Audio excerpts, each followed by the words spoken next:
Napenda kufahamu kwa G Makala. Wazazi na serikali wanakufahamu vipi? Kwa majina naitwa Griffin Dickson. Nafikiri wengi wananifahamu kwa hilo jina la G Makala, wengine wanapenda kuniita Global Manager. Yeah.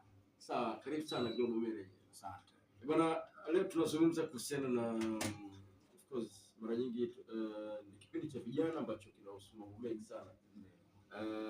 Mambo ya kujikwamua, kusave, mambo ya kupiga step from one place to another, fursa mbalimbali na kadhalika. So leo tunazungumza kuhusiana na mambo ya digital.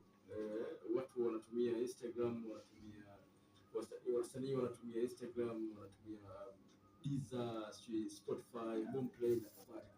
Lakini kwa watu tu wa kawaida afanye kwenye biashara yake, kwenye mtandao wake ili aweze kuingiza kipato. Kwa mfano, akijifunza masuala ya sponsor, anaweza akaipromote biashara yake ikaweza kuwafikia watu wengi zaidi na akapata wateja moja kwa moja. Kwa sababu kwenye sponsor yeye anakuwa anaweka target, anataka apate watu wa aina gani, watu wa eneo gani. Kwa kama atakuwa na hiyo knowledge, itamsaidia sana kuweza kuisambaza bidhaa zake au huduma yake kuweza kuwafikia watu wengi sana na kutengeneza kipato kikubwa. Lakini pia akishajifunza pia social media management, atajua ni namna gani ya arrange au apangilie akaunti yake iweze kuwavutia watu wengi. Kwa sababu akaunti ya biashara lazima iwe na mvuto fulani ambao mtu akiingia anaona yes kweli anafanya biashara, sio ana post tu. Kuna namna akishajifunza sasa atajua ni namna gani ya manage post zake, apost vipi ili ziweze kuwafikia watu wengi. Mwingine anaweza asifanye sponsored tu, akaweka hashtag tu zile. Unaona? Bidhaa zake zikawafikia watu wengi. Sawa. Kwa hiyo pia ni njia mojawapo ambayo kwenye social media inaweza kumtengenezea kipato kijana. Lakini pia tukija hapo kwenye social media, anaweza akajifunza, kuna vikozi vifupi vya kwenye namna gani ya kuendesha biashara, kutengeneza shampoo, vitu kama hivyo.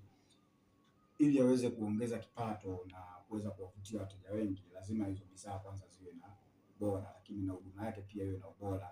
Tukizungumzia huduma la maana namna gani anamkarimu mteja, ile customer service yake.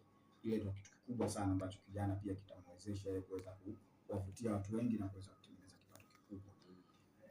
Kwa kijana ajifunze sana hicho kitu. Kwa sababu sasa hivi mitandao, naamini sana kwenye pia anatakiwa ajifunze namna gani anatakiwa anamhudumiaje mteja. Kuna wateja kweli wanakuja anakuchallenge, lakini ana nia ya kununua kitu chako ila anakuchallenge, unaelewa? Kwa ukishajua hivyo vitu, ukishakuwa na hiyo knowledge kwamba okay, natakiwa niwe na customer care nzuri. Hata kama mteja akikuchallenge unatakiwa wewe uwe cool, kwa sababu mteja nikiendaga dukani unachukua pesa kwa lengo gani? Unataka kufanya nini? Je, umejiandaa vipi? Na muda mwingine